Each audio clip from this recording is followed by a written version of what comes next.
तो time dilation,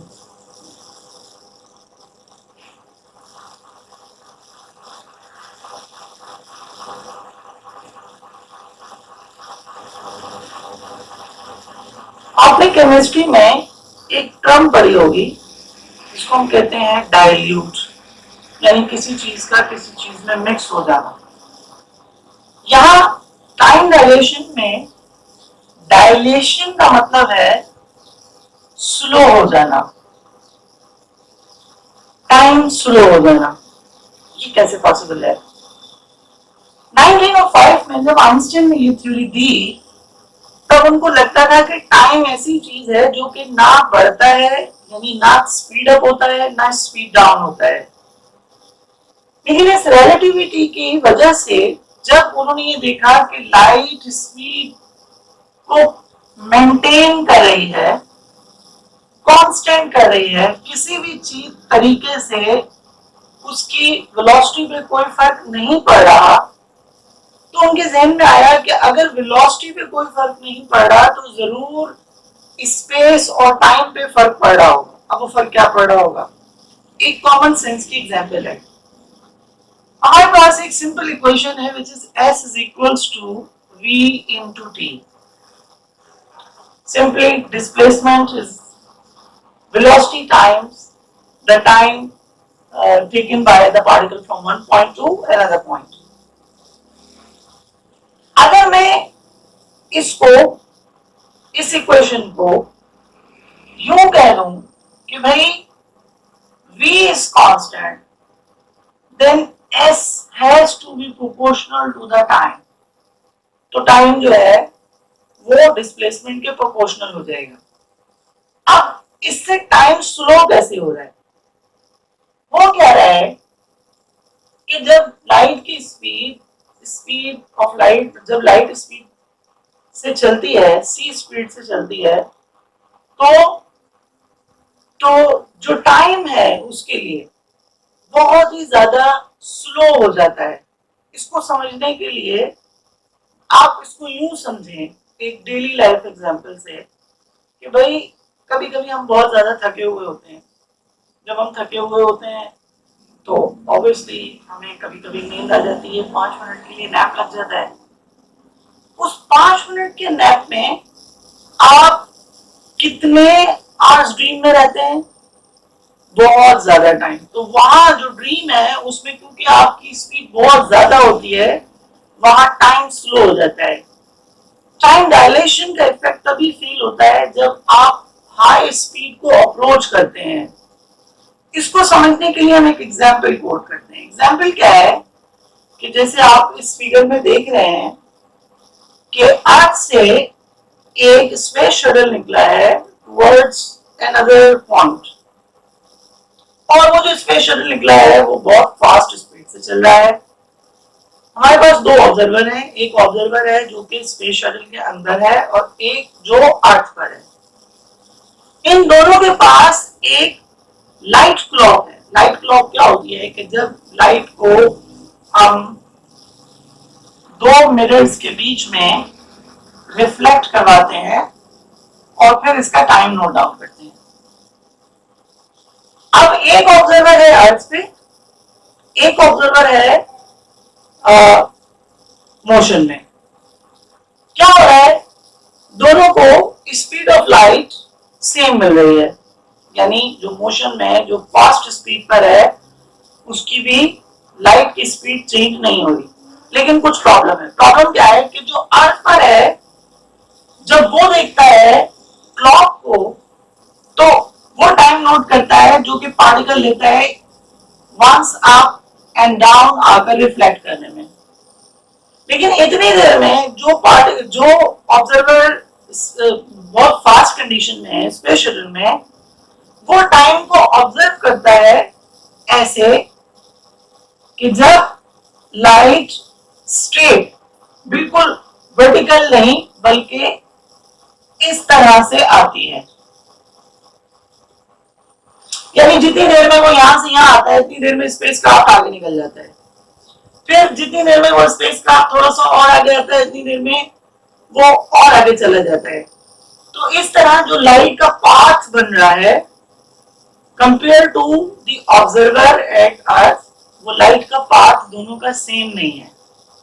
अब क्या हो रहा है, इसकी वजह से हो ये रहा है कि ये जो पार्टिकल है जिसके पास स्पीड दोनों के पास सेम आ रही है, लेकिन अगर इसकी क्लॉक में ये पार्टिकल 1 मिनट लगा रहा है, ज्यादा टाइम लगा रहा है उस डिस्टेंस को कवर करने में, तो इस ऑब्जेक्ट के पास जो कि स्पीड ऑफ लाइट की क्लोजली अप्रोच कर रहा है, इसके पास वही टाइम जो है वो कम हो जाएगा।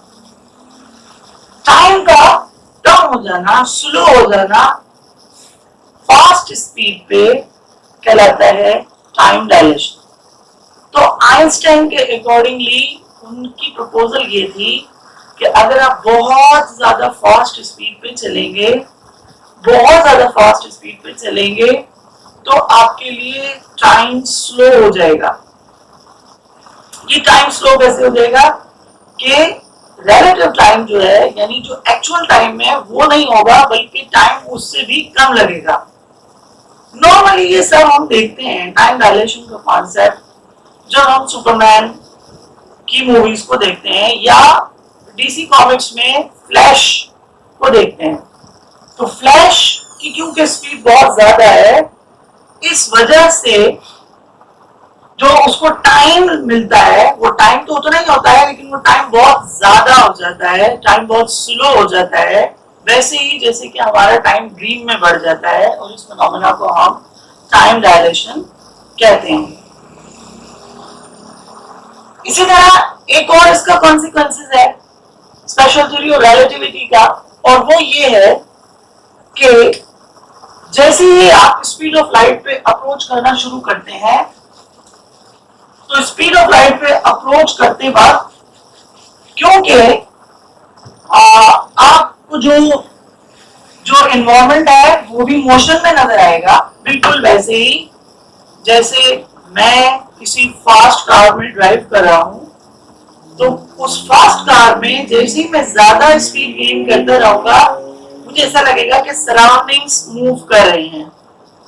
और क्योंकि सराउंडिंग्स भी मूव कर रही हैं मेरी स्पीड के साथ साथ, जैसे कि इस फिगर में आप देख सकते हैं कि एक सैटेलाइट है, एक शटल है, वो निकला है एक स्टार के लिए, और उस स्टार तक पहुंचते वक्त उसको ऐसा लग रहा है कि जैसे जो इन्वायरमेंट है वो भी मोशन में है। अब जो उसको लेंथ एक्चुअल होगी वो एक्चुअल लेंथ नहीं लगेगी, बल्कि लेंथ जो है, जो डिस्टेंस बिटवीन द 2 पॉइंट्स है, वो शॉर्ट हो जाएगा।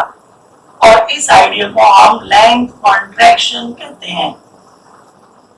लेंथ कॉन्ट्रैक्शन का मतलब है कि अगर ये 2 पॉइंट्स के बीच में डिस्टेंस है विच इज टी, तो जब आप स्पीड ऑफ लाइट से ट्रैवल करेंगे, फास्ट ट्रैवल करेंगे बहुत ज्यादा, तो ये डिस्टेंस आपको इंतहाई शॉर्ट फील होगा और ये डिस्टेंस कम लगेगा, ये इफेक्ट आपको कम लगेगा। और ऐसा होता है कि भाई अगर मैं कराची जा रहा हूं फॉर एग्जांपल और मेरी स्पीड स्लो है, तो क्योंकि मेरी स्पीड स्लो है मुझे टाइम भी ज्यादा लगेगा। जब टाइम ज्यादा लगेगा तो डिस्टेंस भी ज्यादा लगेगा। लेकिन अगर मैं वही डिस्टेंस बहुत फास्ट स्पीड के साथ कवर करूं, जैसे कि कोई जेट या कोई बुलेट की तरह, तो फिर मुझे ऐसा लगेगा कि जैसे वो फासला कुछ फासला है ही नहीं। लेकिन इस फिनोमेना को लेंथ कॉन्ट्रैक्शन कहते हैं, और ये फिनोमेना तभी पॉसिबल है, स्पेस तभी आपको स्क्वीज फॉर्म में मिलेगा जब आप relative to the speed of light move करेंगे। इसी तरह जिस तरह के एग्जाम्पल में हम फिगर में हम देख रहे हैं कि जो एक्चुअल लेंथ है वो तो L0 है, लेकिन जो शटल है जब वो मूव कर रही है तो उसको जो लेंथ नजर आ रही है वो डेल्टा L है। आइंस्टाइन की स्पेशल थ्योरी ऑफ रिलेटिविटी में उनके एक बहुत अच्छे काउंटर पार्ट, उनका नाम था हेनरिच लॉरेंस, उन्होंने इस थ्योरी की इक्वेशंस को डेवलप करने में उनकी बहुत हेल्प की। और हेनरिच लॉरेंस ने एक रिलेटिविस्टिक इक्वेशंस का सेट प्रोवाइड किया जिसको हम लॉरेंस फैक्टर भी कहते हैं। एंड आई सॉरी, वो टाइम डायलेशन में मैं लिखना भूल गया कि अगर this was the actual time between the two events and this is the time when you are moving at the speed of light, तो लॉरेंस के मुताबिक there is a time shift, the time will get slow and this will happen, this is t dash is equals to t naught upon under root 1 minus v square upon c square। तो ये जो factor है root 1 minus V square upon C square, इसको हम Lorentz factor कहते हैं on the name of Heinrich Lorentz. और इसमें v is taken in terms of the speed of light। Likewise, जिस तरह टाइम डायलेशन की इक्वेशन है, इसी तरह से लेंथ कॉन्ट्रैक्शन की भी एक इक्वेशन है और वो हमें ये सजेस्ट करती है कि अगर आप relative to the speed of light यानी half C, 1/3 of the C, 2/3 of the C, 1/4 of the C अगर मूव करना शुरू कर देंगे तो जो एक्चुअल लेंथ है वो आपको लेंथ एक्चुअल नहीं फील होगी, बल्कि वो ऐसा लगेगा कि जैसे बहुत ही कम डिस्टेंस है। इसको हम यूं भी सपोज कर सकते हैं, आमतौर पे ये सपोज किया जाता है कि भाई जिन्नात की स्पीड बहुत ज्यादा है, तो अगर जिन्नात की स्पीड बहुत ज्यादा है तो उनको एक जगह से दूसरी जगह पहुंचने में टाइम बहुत कम लगता है और जो डिस्टेंस है वो भी उनके लिए कोई मायने नहीं रखता। इस फिनोमेना को लेंथ कॉन्ट्रैक्शन कहते हैं। तो इसकी जो बेसिक इक्वेशन है लेंथ कॉन्ट्रैक्शन की, this is L dash is equals to L naught under root 1 minus v square upon c square। ये लेंथ कॉन्ट्रैक्शन की इक्वेशन है। ये रिलेटिविस्टिक लेंथ है जो कि जब कोई भी पार्टिकल स्पीड ऑफ लाइट पे मूव करेगा तो उसे ये फील होगा। अब मसला क्या है? मसला ये है कि क्योंकि लाइट एक एनर्जी है तो वो स्पीड ऑफ लाइट को फॉलो कर सकती है और जब वो एनर्जी चल रही होती है तो उसके लिए लेंथ भी शॉर्ट हो जाती है और उसके लिए टाइम भी स्लो हो जाता है।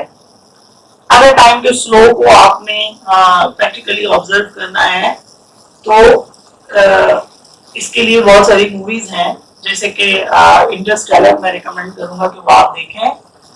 और इसी में टाइम डायलेशन में एक और थ्योरी है, एक और मूवी है, वो भी मैं आपको रिकमेंड करूंगा कि आप देखें। वो है फ्लैश की मूवी है डीसी कॉमिक्स पे, ट्विन पैराडॉक्स के नाम से। तो ये लेंथ कॉन्ट्रैक्शन है। जैसे ही आप स्पीड ऑफ लाइट पे मूव करना शुरू करते हैं, आपकी स्पीड की वजह से पहला इफेक्ट ये आता है कि टाइम स्लो हो जाता है और आपको जो लेंथ है वो बहुत ही ज्यादा शॉर्ट लगती है। अब अगर यही स्पीड कोई भी मैटर अचीव करना चाहे, जैसे कि मैं या आप या कोई बॉल या कोई जहाज या कोई बुलेट, तो क्या हम ये स्पीड अचीव कर सकते हैं? The answer is no. A matter cannot reach at the speed of light. It can be nearly equal to the speed of light, like half of the speed, 2/3 of the speed, 1/4 of the speed, but cannot reach the exact speed of light. Why? This is speed limitation.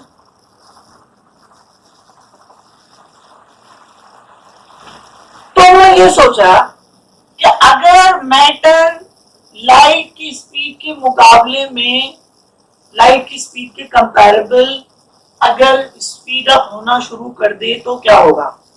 तो obviously वो matter time dilation को भी follow करेगा और वो matter length contraction को भी follow करेगा। पुराने जमाने में जो मूवीज दिखाई जाती थी जिनमें टाइम मशीन का तस्करा होता था, वो यही कॉन्सेप्ट है कि किस तरह आप स्पीड ऑफ लाइट के ऊपर ट्रैवल करके टाइम को कंट्रोल कर सकते हैं और आपके लिए वो डिस्टेंसेस कितने एक्सट्रीमली शॉर्ट हो सकते हैं। मैटर के लिए स्पीड लिमिटेशन है। स्पीड लिमिटेशन क्या है कि भाई मैटर एग्जैक्टली सी तक नहीं पहुंच सकता, बट रिलेटिव टू सी तक पहुंच सकता है। एक कॉमन सेंस है। वो कॉमन सेंस क्या है कि अगर मैं ये कहूं भाई एक हाथी और एक बुलेट में से कौन ज्यादा तेज चलेगा, कौन ज्यादा स्पीड गेन कर सकता है, सो आपका आंसर होगा कि सर बुलेट जो है वो ज्यादा स्पीड गेन कर लेगी। मैं आपसे रीजन पूछूंगा कि रीजन क्या है, तो आप कहेंगे सर बुलेट क्योंकि हल्की है, उसका मास कम है, इसलिए उसके पास स्पीड ज्यादा आएगी। According to what? According to the conservation of momentum. Momentum हमें रिस्ट्रिक्ट करता है कि जो हैवी ऑब्जेक्ट है वो फास्ट स्पीड को एक्वायर नहीं कर सकते, जो लाइट ऑब्जेक्ट्स हैं वो हाई स्पीड को एक्वायर कर सकते हैं। बिल्कुल वैसे ही जैसे हम गन और बुलेट की रिकॉल एग्जांपल देते हैं, तो बुलेट के पास स्पीड ज्यादा आती है क्योंकि उसके पास मास कम होता है, गन के पास स्पीड कम आती है क्योंकि उसके पास मास ज्यादा होता है। दोनों ही कंडीशन में मोमेंटम कंजर्व रहता है। मैटर के लिए ये था कि अगर मैटर स्पीड ऑफ लाइट पे चलना शुरू कर दे या स्पीड ऑफ लाइट के रिलेटिवली चलना शुरू कर दे तो क्या होगा। इसको हम मास वेरिएशन कहते हैं। मास वेरिएशन क्या है कि भाई मैटर स्पीड ऑफ लाइट पर नहीं चल सकता, लेकिन अगर वो स्पीड ऑफ लाइट के रिलेटिवली अप्रोच करना शुरू कर दे तो उसका मास चेंज होना शुरू हो जाएगा। अब मिसाल के तौर पे वही मिसाल जो अभी मैंने आपको दी कि एक ऑब्जर्वर है जो कि देख रहा है कि मैं स्पीड ऑफ लाइट से ट्रेवल करना शुरू कर रहा हूं और उसको अप्रोच करने की कोशिश कर रहा हूं। स्पीड ऑफ लाइट हो गई है 0.7, 0.8, 0.9 सी, और वो मुझे देख रहा है कि मैं स्पीड ऑफ लाइट से ट्रेवल कर रहा हूं, तो उसको ऐसा लगेगा कि जैसे मेरा मास चेंज हो गया, और चेंज भी ऐसे कि इंक्रीज हो गया, लेकिन मुझे ये फील होगा कि मुझे और स्पीड गेन करने के लिए अपने मास को कम करना पड़ेगा। जब कोई भी पार्टिकल अपने मास को चेंज करता है while moving at the speed of light, इसको हम मास वेरिएशन कहते हैं। एक इंटरेस्टिंग फिनोमेना होता है जैसे कि आप फिगर में देख रहे हैं कि जब न्यूक्लियर बॉम्ब एक्सप्लोड होता है तो उस न्यूक्लियर बॉम्ब की एक्सप्लोजन में जो मैटर है वो सारा का सारा कन्वर्ट हो जाता है इनटू एनर्जी, और वो जो मैटर है वो एनर्जी में कन्वर्ट ऐसे होना शुरू हो जाता है क्योंकि उसकी स्पीड बहुत ज्यादा हो जाती है, और इस तरह वो मैटर एक वक्त आता है कि कंप्लीटली एनर्जी में कन्वर्ट हो जाता है। पर स्पीड लिमिटेशन की वजह से ये इफेक्ट हम मैटर पार्टिकल्स फील करते हैं कि जब हम स्पीड ऑफ लाइट को अप्रोच करने की कोशिश करते हैं तो हमारे पास स्पीड लिमिटेशन है, हम उसको अप्रोच नहीं कर सकते, लेकिन इस स्पीड को अप्रोच करने के चक्कर में हमारा मास कभी भी सेम नहीं रहता, हमारा मास तब्दील हो जाता है। इस फिनोमेना को मास वेरिएशन कहते हैं, और इसकी इक्वेशन है m is equals to m naught upon 1 minus v square upon c square, where m naught is the original mass. So क्या हो कि अगर ये स्पीड लिमिटेशन खत्म हो जाए और exactly matter speed of light पे ट्रेवल करना शुरू कर दे, अगर कोई भी मैटर स्पीड ऑफ लाइट पे ट्रेवल करना शुरू कर देगा और जैसे ही वो स्पीड ऑफ लाइट को अप्रोच करेगा तो वो मैटर फौरन ही एनर्जी में कन्वर्ट हो जाएगा। आइंस्टाइन का ये चौथा पोस्टुलेट है और चौथा रिजल्ट है जो कि ये कहता है कि रिलेटिवली अगर आप स्पीड ऑफ लाइट पे मूव करेंगे until and unless you approach speed of light and you have the speed of light, तो फिर आप फाइनली एनर्जी में कन्वर्ट हो जाएंगे, और क्योंकि जब आप एनर्जी में कन्वर्ट हो जाएंगे तो फिर आपके पास टाइम और स्पेस कंट्रोल कंडीशन में आ जाएगा। टाइम आपके लिए स्लो हो जाएगा और लेंथ आपके लिए शॉर्ट हो जाएगी। ये जो फोर्थ इसका कंसिक्वेंसेस है, जिसको हम कहते हैं क्या कहते हैं इसको हम कहते हैं एनर्जी मास इक्वेशन। और एनर्जी मास इक्वेशन बेसिकली ये बताती है कि अगर किसी इनर्शियल फ्रेम ऑफ रेफरेंस में आप स्पीड ऑफ लाइट से अगर ट्रैवल करना शुरू कर रहे हैं तो फिर फाइनली आप एनर्जी में कन्वर्ट हो जाएंगे जब आप स्पीड ऑफ लाइट एक्वायर कर लेंगे। So this is the very famous equation of Einstein, which is E is equals to mc square. This equation can be applied to a nuclear bomb situation as you are looking in the figure. जैसे ही bomb explode हुआ तो जो bomb का मास था वो सारा का सारा बहुत हाई स्पीड से ट्रैवल करना शुरू हुआ और फाइनली वो पूरा का पूरा एनर्जी में कन्वर्ट हो गया। और इसी तरह जितने भी स्टार्स हैं वो सारे के सारे स्टार्स अपना मास कंज्यूम करते रहते हैं और एक वक्त आता है कि वो स्टार्स सारे के सारे खत्म हो जाते हैं। That is the same phenomena कि उनका मास relatively to the speed of light, square times the speed of light move करता है, तो वो जो स्टार के अंदर उसका फ्यूल है वो फाइनली कंज्यूम हो जाता है और वो एनर्जी में कन्वर्ट हो जाता है। और इस तरह स्पेशल थ्योरी ऑफ रिलेटिविटी को हम देखते हैं कि अगर बहुत ज्यादा हाई स्पीड हो, इनर्शियल फ्रेम हो, तो हमारे लिए टाइम स्लो हो जाएगा, हमारे लिए लेंथ शॉर्ट हो जाएगी। और अगर हम बहुत हाई स्पीड को गेन करना चाहते हैं तो हमारे लिए मास जो है वो हमें रिड्यूस करना होगा, लेकिन ऑब्जर्वर को बहुत हाई लगेगा। और फाइनली अगर हम स्पीड ऑफ लाइट अप्रोच कर लेते हैं तो फिर हम एनर्जी में कन्वर्ट हो जाएंगे। Thank you.